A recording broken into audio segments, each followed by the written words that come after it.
Meu nome é André Luiz Alves, eu sou aluno da Universidade Uninter e eu vou apresentar o meu trabalho. Antes eu gostaria de pedir desculpas para qualquer erro ou inconveniente no vídeo, porque a minha proposta é de fazer um vídeo que ele não tenha cortes, para que ele possa ser o mais real possível, naquilo que eu penso, naquilo que eu imagino sobre esse assunto. Às vezes eu vou virar para a esquerda e para a direita aqui, mas na verdade é porque eu também sou editor, e o editor ao vivo, na hora que eu estou aqui é, gravando, eu já estou aqui coordenando todo o material. Então peço desculpas em relação a isso. Esse trabalho é do portfólio Humanidades do módulo B2 e ele tem a finalidade de discutir o desenvolvimento da cidade na qual eu estou inserido, no caso, a cidade de Bauru. Portanto, elabora-se uma notícia e agora aqui, através das pesquisas que eu fiz, através dessa notícia que eu elaborei, eu vou falar um pouco para vocês desta impressão, daquilo que eu vi a respeito desse estudo. Quando a gente para olhar a cidade em que a gente está inserido, muitas vezes olhamos as ruas, as placas e não nos damos conta que muitas outras pessoas já trilharam aqueles caminhos, não só na construção desse caminho, como na própria denominação que ali está inserida. Quantas vezes passamos desapercebido e não olhamos o nome das placas? Esta, por exemplo, que eu coloco, do prefeito Alves de Lima. Quem foi José Alves de Lima? Como que se desenvolveu a história de Bauru? É sobre isso que eu vou agora traçar um rápido comentário da formação da cidade de Bauru. E, acima de tudo, interessante pontuar que na formação da cidade de Bauru existem vários aspectos peculiares. Vários aspectos peculiares. Quando há a chegada de Azarias Leite e seu tio Araújo Leite e se instalam na conhecida hoje Baixada do Silvino e em 1856 inicia-se ali a primeira formação da cidade de Bauru. Acontece que não houve um desenvolvimento econômico imediato, na medida que a exploração econômica inicial era a cafeicultura, não tendo as terras na cidade de Bauru toda a qualidade necessária para o desenvolvimento de uma cultura. Eram terras pobres e que não permitiam um grande plantio com grande nível de produtividade.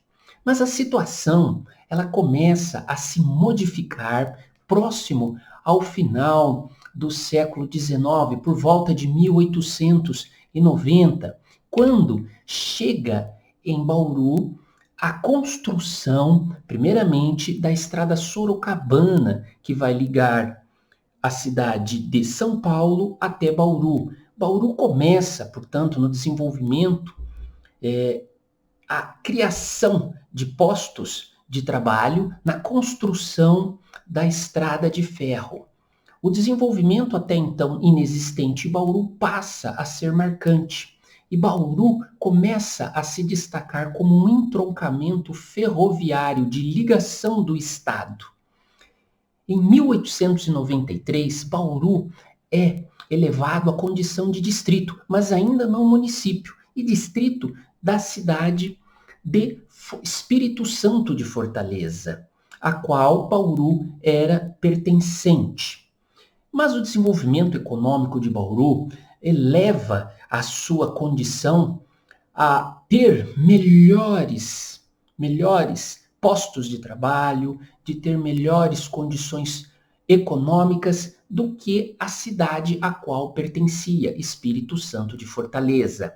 E no ano de 1893, começa a ocorrer uma mudança no cenário político, na medida que na eleição de 1895 é eleito o maior quantitativo de vereadores que representavam o distrito de Bauru. Esses vereadores tomam posse em 1896, em janeiro, e ao tomarem posse, na então conhecida Espírito Santo de Fortaleza, tomam a primeira iniciativa de modificar a sede do município. A sede do município não havia interesse de permanecer em Espírito Santo, que era uma cidade até então iniciando a sua decadência. Mas não seria algo fácil de se fazer, na medida que até mesmo a eleição desses vereadores foi, a princípio, contestada. Por essa razão, houve uma ideia de adiantar os relógios. Os relógios foram adiantados em 30 minutos. Iniciou-se a sessão sem a presença daqueles poucos que representavam Espírito Santo, que seria a minoria dos vereadores. Com a votação feita pelos integrantes de Bauru, modifica-se o município, a sua sede, que passa de Espírito Santo para Bauru. Bauru, até então um distrito, passa a ser um município. Os vereadores, em suas carroças, em seus cavalos, recolhem os pertences que ali estão e dirigem-se a Bauru, agora o município de Bauru. São recebidos com festividades. As festas são feitas pelo grande feito destes vereadores. E o vereador Alves de Lima é escolhido como o primeiro prefeito, José Alves de Lima. Embora tenha sido feita a contestação por parte dos vereadores de Fortaleza, em agosto, 1º de agosto de 1896, Campos Sales assina o decreto efetivamente reconhecendo Bauru como o município, e Fortaleza lentamente vai degradando e deixando de existir, por hora que perde a sua condição. Temos assim o grande papel da ferrovia na formação da cidade de Bauru, tanto na sua estrutura econômica e social, como da sua própria independência perante ao município, até então, quando era município, Fortaleza. A ferrovia trouxe o desenvolvimento na medida em que o entroncamento ferroviário, a princípio da estrada Sorocabana, passa a estrada de ferro noroeste do Brasil, a segunda que é construída, que também passa a fazer a ligação até a Bolívia, até a divisão da Bolívia.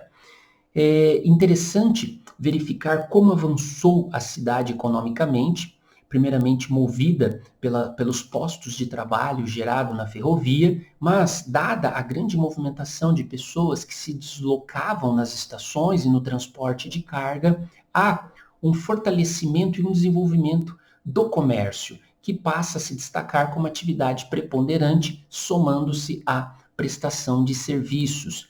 E assim é traçado toda a estrutura inicial da formação da cidade de Bauru, composta pelos primeiros imigrantes que aqui chegaram no trabalho em que foram somando-se nas estradas de ferro, trabalho este que contou com a participação não unicamente de um povo individual, mas de várias nações. Aqui contamos com a participação de colônias japonesas, libanesas, portuguesas, o que pode ser visto nas praças, onde existem praças como Praça Portugal, Praça do Líbano, clubes como o Clube Nipo brasileiro, Clube Luso brasileiro.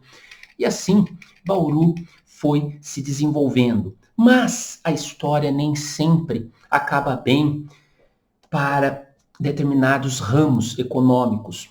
E não foi diferente para a ferrovia. Dos tempos áureos em que levou ao desenvolvimento do Brasil, remanesceu tão somente o transporte de carga. Em 1990, com a privatização do setor, deixa de existir o transporte de passageiros e, preponderantemente, vai se instalando o transporte de cargas até não mais existir esta atuação.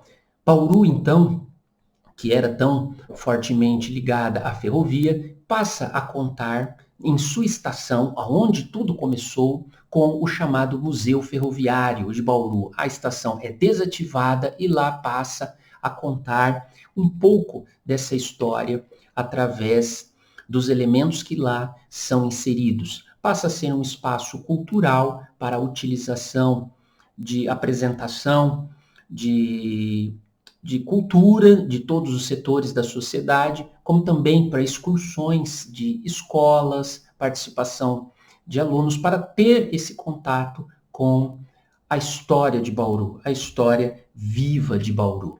E bom, aqui é uma cena onde podemos ver o desenvolvimento de Bauru no Parque Vitória Régia e contamos assim a história de Bauru e a importância da ferrovia no desenvolvimento dessa cidade.